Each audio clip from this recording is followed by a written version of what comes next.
Alright, welcome to Timing Part 3. Today we're going to begin discussing how to snipe a noble train from a village other than the one being targeted. This technique you're going to want to use when the noble train doesn't cross the second, so you can't use the bar return sniping. And the first step in doing this is to figure out what your sniping options are. That means, what villages are you going to be sending your troops from, what troops, and at what time. Now, the way that you get multiple options comes from two things. First, because you have multiple villages, and clearly their distance to the target village is going to be different. And second, because support travels at the speed of the slowest unit. So you know that if you sent an attack containing even one catapult, you would have to send it sooner to land at the same time as if the attack contained swords. So the first step in figuring out... So we're going to take an example train coming to Village 1 that lands at 8:00:01. You can see that this train doesn't cross the second, so we can't use the bar return sniping. For the purpose of the example, we're going to assume that Villages 0, Village 2, and Village 3 are nearby and have sniping troops. We're not going to consider any other villages for the purpose of this example. We're going to assume either the troops are busy, the villages are empty, whatever. Only 2 and 3 are options. Now, figure out the timing. We're going to go to your browser, go to twstats.com, click on your world, then the attack planner. Now, you enter your account name. You're gonna copy in the coordinates of the village being attacked. So copy those right there. Copy the time that the nobles land. Paste that in the arrival time. Click next. As stated, we're only going to consider 2 and 3. You're going to start by selecting the slowest troops. So that would be catapults. Next. You're going to copy and paste. Just copy this information down. Paste it into a notepad, text document, whatever. Just make sure you have a note of it. Alright, you're going to go back. Click the back button.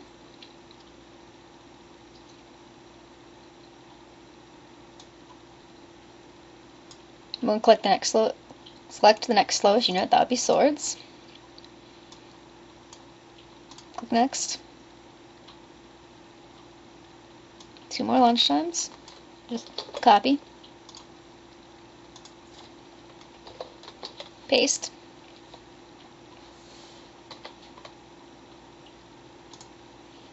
Go back, we're going to do it one more time for spears.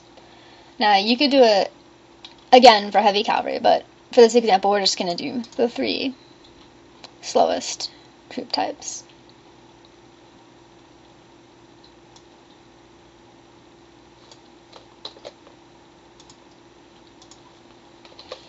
Alright, the next thing we're going to do is we're going to clean up this information. I'm going to make it somewhat smaller.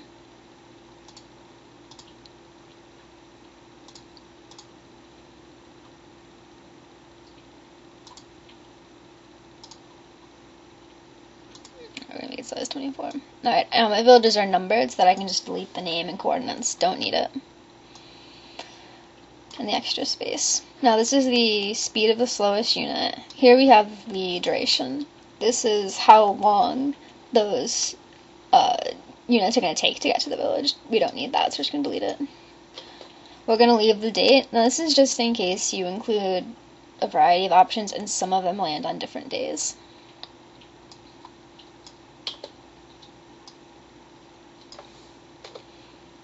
So we're just going to keep cleaning it up.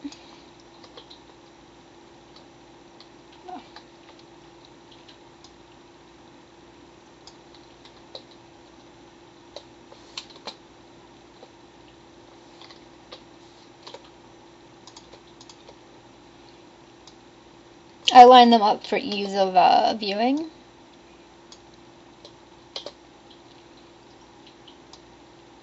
Basically, I'm trying to create a neat window that's going to make it easier for me to see what is when.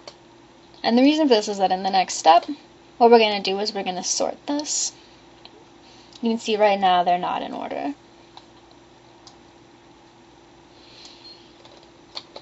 So I'm just going to copy and paste these and put them in the appropriate spaces.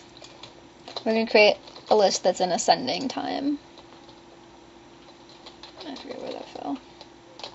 There we go, 717.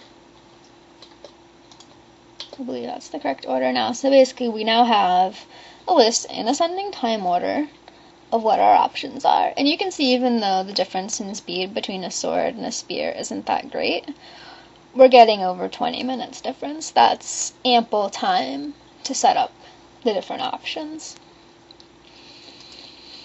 Now you're going to keep a note of this because next video we're going to explain what you actually do with these numbers. But for now, I'm just going to have some closing notes. Basically, when you're going through your TW stats page and you're looking at all of your villages and all of your sending options, you're going to look for ones that are convenient.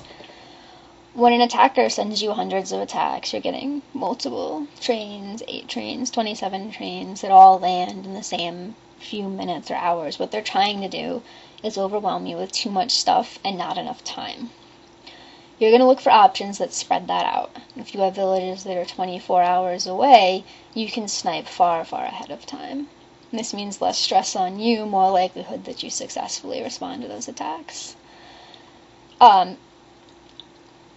basically, you're going to want to look for options either that you can send right now, because you're clearly at your computer, or a time when you know that you're going to be free. So for example, after work, or after your favorite TV show finishes. The beauty of this sort of defensive technique is that you get to make your defense work for you, work around the times that you're available. You're going to want to consider unconventional units in a pinch. Basically, like cavalry are fast, and 1,500 to 2,000 of them will usually successfully snipe. So if you log on, you don't have a lot of time, you don't have a lot of options, or you somehow missed all 6 and you need something, light cavalry. They throw an extra train at you, light cavalry can jump in there. You're going to lose a lot of light cavalry. Probably between 500 to 900 of them might die by the last attack, but you'll save the village. Finally, you're going to want to plan ahead for your sniping needs. Basically, looking at this, 2/3 of these options are catapults and swords. I don't generally build swords as defenses. Spears, heavy cavalry, they're the fastest building. But you can see that we lose a lot of options if we don't have them. So what you're going to want to do is, in all of your defensive villages, you're going to want to build about 10 swords and at least 10 catapults. I build more because I enjoy catapulting things. Your mileage might vary. And finally, you're going to want to make sure that you have troops in their home village to snipe with. As soon as you get the attacks, you have 48 hours, it's really tempting to start stacking right away. But you want to make sure the troops are going to be there when you need them. And that's going to be part of looking for options. You want to look for options that allow you to attempt the snipe and then send the troops with support. One way to do this is to stack your defensive villages so that your defensive troops are home. When you're sniping, you're only going to be sending a small number away. I usually send between 400 to 600 spears and 100 to 300 heavy cavalry in a snipe. So you can see that that's not going to be a huge blow to your stacked village to send those troops in the snipe. These are just things you're going to want to keep in mind as you're deciding which villages you can use and which villages you can't. That includes this segment. Next time we'll be talking about how you actually do the sniping.